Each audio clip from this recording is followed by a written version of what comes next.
the perspective of an end customer, a stakeholder, from that perspective. So, where's my presentation? Yeah. Basically, what I have, what I want to show you here is that what is it that is handled in each of these. Let's spend a couple of minutes understanding that, and then see how one can grow. So, if you look at sales as a function is about winning new business, right? That is the function of sales. And then, once new business is won, it is actually handed over to delivery for execution. So the delivery organization is responsible for executing anything that is won. And then, what is practice? That's something new, I hope, for some people. So, practice is a function which has been set up by most IT companies to actually incubate new technology. So there's been a mention of a lot of new technologies. So, there are special, a whole sub-organization itself that has been set up to actually cater to technology incubation. But remember that, every 2 or 3 years, you are talking of different technologies that you incubate. So which means practice is not a very, very stationary organization, but it's a fast moving. For the last 2 or 3 years, for example, TCS would have invested in RFID technology or mobility, which is the talk of the town, right? Several years back, 15 years back, we were investing in different areas. Like, for example, we were investing in business intelligence technologies, like Informatica or Ab Initio. So my point is, these are moving organizations. What is done in the practice function is to incubate technology and provide solutions. The last unit is as I said, support functions. And what we are going to look at today is only the first 3 towers, right?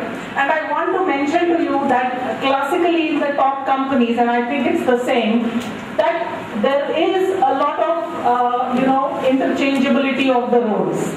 So before we proceed, one last comment, that all this information is just illustrative. It's not typical to TCS, neither is it exhaustive. So what I've shown there, practice head, delivery head, country head, these are not the highest positions in any organization, but for today's discussion that would suffice. Yeah. So that's where we are. If you progress, then see, some of the things I just want to highlight is that what an engineer can do is, for example, choose a stream. So if you look at typically, you've seen where the graduate engineers marked in faint purple, where they start. So essentially, everyone that we hire from the engineering stream, I'm not talking of MBAs, but from the engineering stream, what we hire, most of them join the delivery organization, right? So that's the vertical they are joining.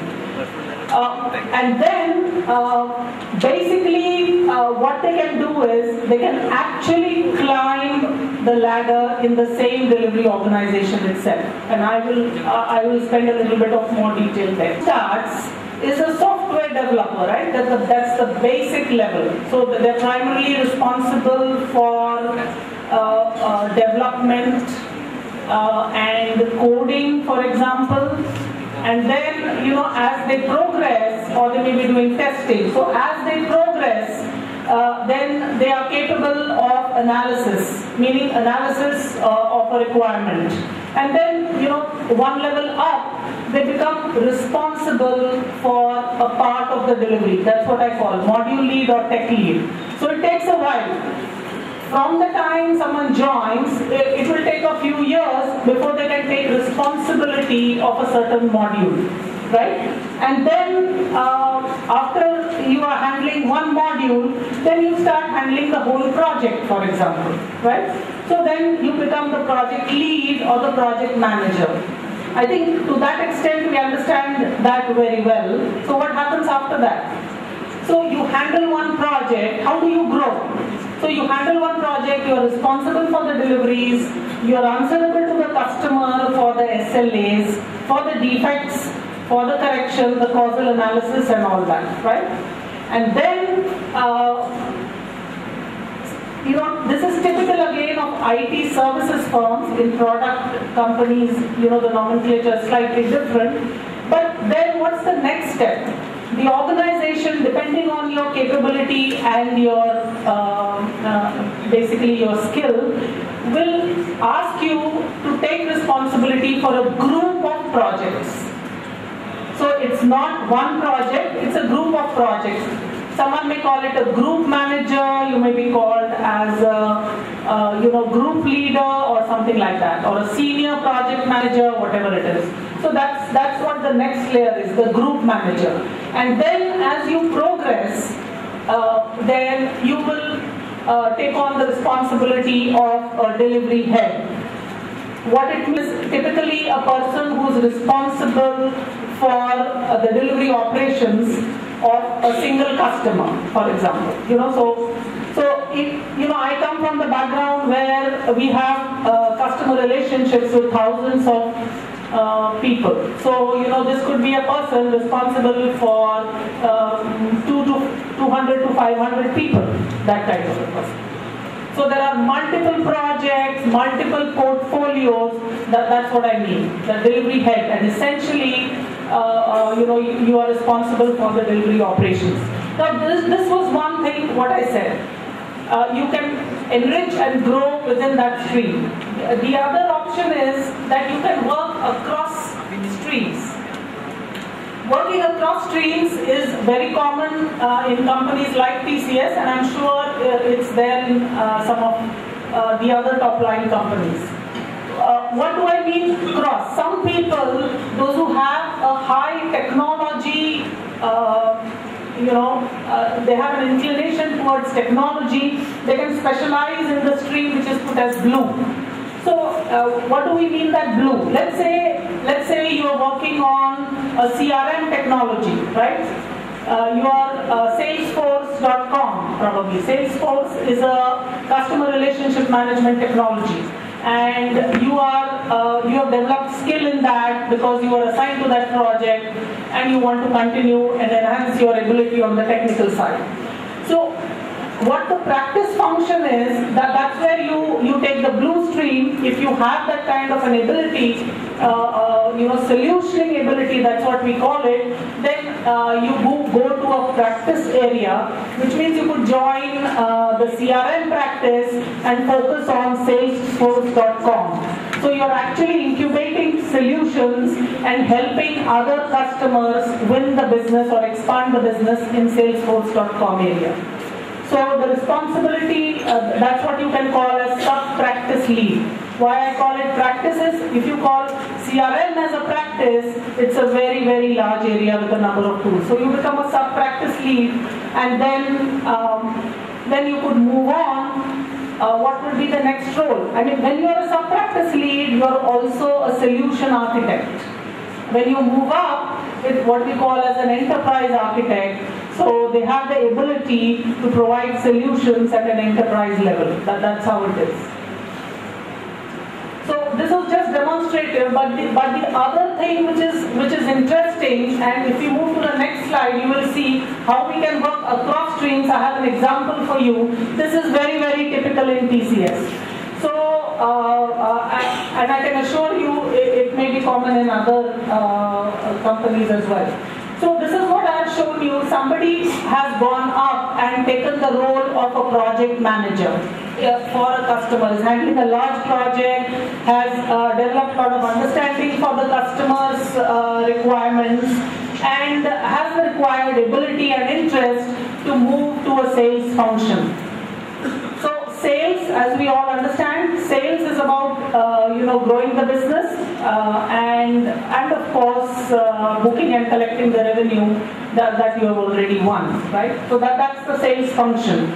So it does happen, case to case.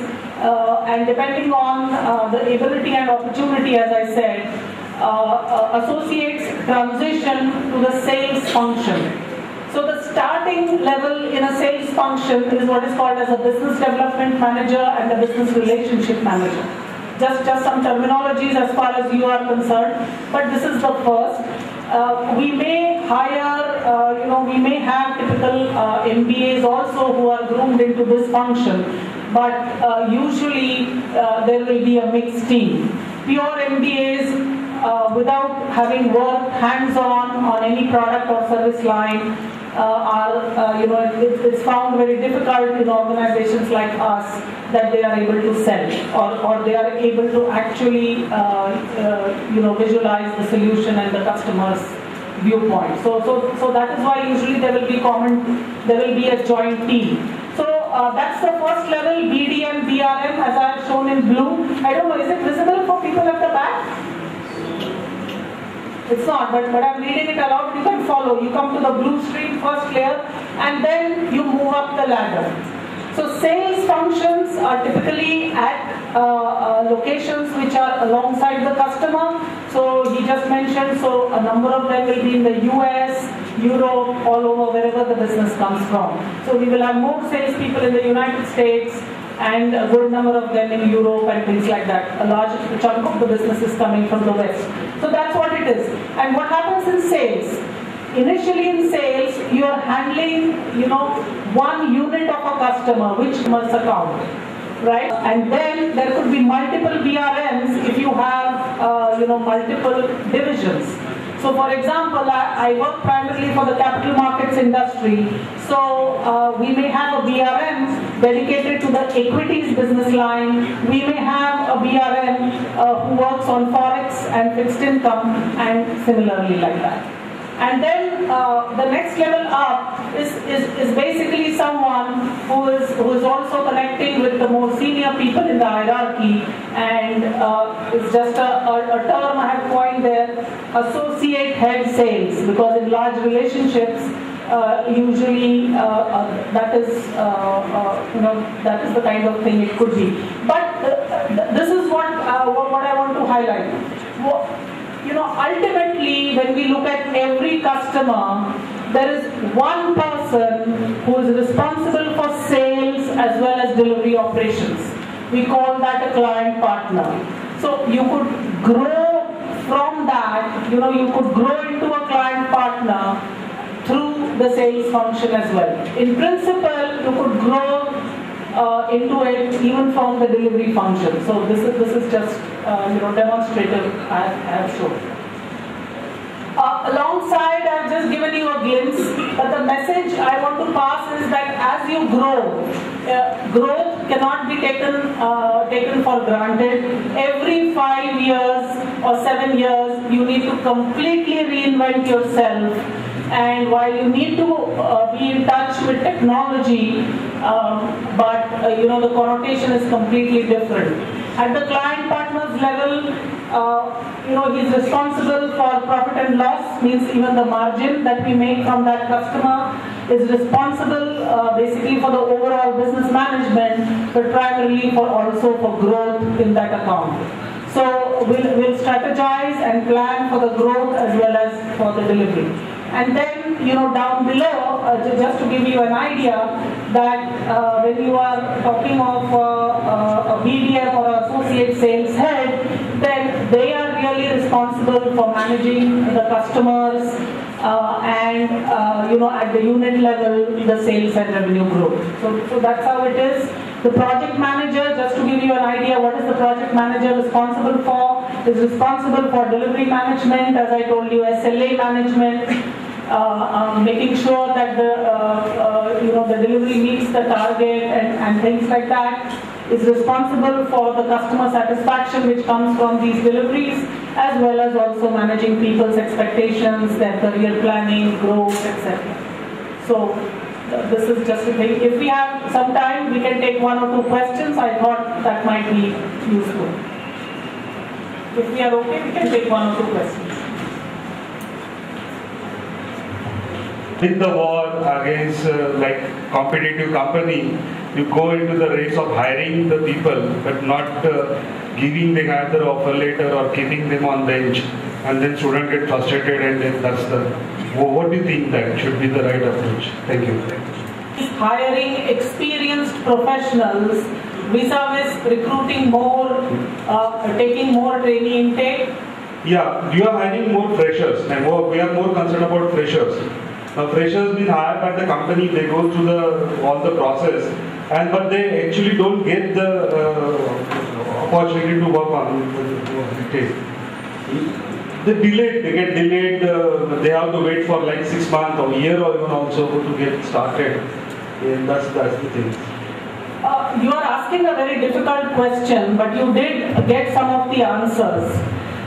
To tell you honestly, that there is a tremendous gap, and students are listening here, that we're trying to bridge the gap between what the industry needs and what the colleges produce. But let's take a simple element, that logical thinking, communication skills. TCS has a very, very tough aptitude test, because we cannot take anyone who does not have the basic logical thinking. So my point is that yes, this whole session is about bridging the gap, but I think that once your engineer joins a company, please remember that he or she is the responsibility of that company. So let's not worry about that. In this forum, let's worry about seeing how close this gap comes, so that the industry benefits, our margins improve, and we can actually service our customers, right? But let's not worry. We have, as a delivery head, I have a very, very stiff target for trainee absorption. We are bleeding, let me tell you, we are bleeding by taking trainees. Because they have not got used to, I take a very simple example. If I give you one instruction, to what percentage can you follow it? My expectation is that the trainee can follow it 70%, and my process can take care of 30%. But what is instructed, what is absorbed, and what is executed is somewhere between 30 and 50%. That is our problem. Very, very simple instructions. Very, very simple instructions. So what we have to do here is understand that we have a tremendous responsibility in soft skills also. It's not technology. It is simple things. It's not about C++ or anything. If we make people responsible, half our job will be done. So sorry about that, but Madam, I think I just want to add up on this. It's more of it's not that anybody wants any resources whom you are paying want to be on a bench. Why do you have to keep them on a bench? I think they are already exhausted in their learning capacity once they get out of the institutes. Okay, and when in the corporate they think my life is done. I think this is where the whole disconnect is. If they start that it's a 0 point and I need to start building up from here, I think things will change. And as we are saying, what you learn is a soft skill. I have been telling this very simply as a values also. Today, if you have been caught on the signal, you will pay, I think praise is here, but still let me comment, saying that you pay 50 rupees and get out. Can you do that in the organization? The value system is different. How many of them are able to understand this and implement this? The bench happens only if we are not able to put them onto the project. And the whole of a selection is based on either their learning, understanding and able to produce. Anybody whom we are paying, if we are able to produce out of them, it's a pat on our back. So our wish is always to see that they are productive rather than being on the bench. Most of the times, the number. I will correct. Day in, day out, it's numbers. It's numbers. Okay, for me. I have 20 margins. Yeah, it's numbers. I cannot afford to hire. I'm saying TCS cannot afford to hire 25,000 people if we don't need them. Believe me, we will not hire a single person more. Obviously, as I said earlier, there could be a growth where people ready to get in. Believe it, 2010 is the year when I faced in Cognizant of losing all the people whom we hired in 2006. Where did they go? Just for the heck of 50,000 rupees, they moved from one organization to another. Again, I am saying, then is it really an equal play or is it one way? Tell me. So every organization wants to engage them. There is some projection based on which the hiring happens. And if they have to wait and watch, now they are doing so. But the good, Professor, is the good part is, I think this is a competitive environment even once the engineers join. Let's sensitize them to that. And many of them are conscious. Can I get into a project in less than 6 months? So the smarter ones, they are doing some certification, they are not saying organization is taking care of us. So there is a plus in this. We have seen that. Yesterday itself, just surprisingly, I was talking to some trainees. But I had to take some sessions. And I sort of applauded them. I said, I'm impressed with your enthusiasm. Because the young faces, they are so enthusiastic. I said, just keep it up, okay, through all the rigmarole that you will go through. Nobody will look at you, you may not have a place to sit for a few days. Continue, being enthusiastic and this. So there's a good part to it, right? We've hired 40,000 trainees. The good ones get a project immediately, some others don't. So. There was one more question. I think let's take one more and then. Will we have the last question, please? Yeah. Again, the question related to, but unfortunately they are in those colleges, which colleges are not listed in company's recruitment proposal. So, if a student is there having 65%, but the company is not coming to that college, so what company should do for these students? Whether there will be such kind of activity that all these students from maybe tier 2, tier 3 colleges, they will be called in one campus drive, where they will be interviewed and they will be taken care. So I think will come. I think they can answer it during their session. Because it's not about the current one. So please, I think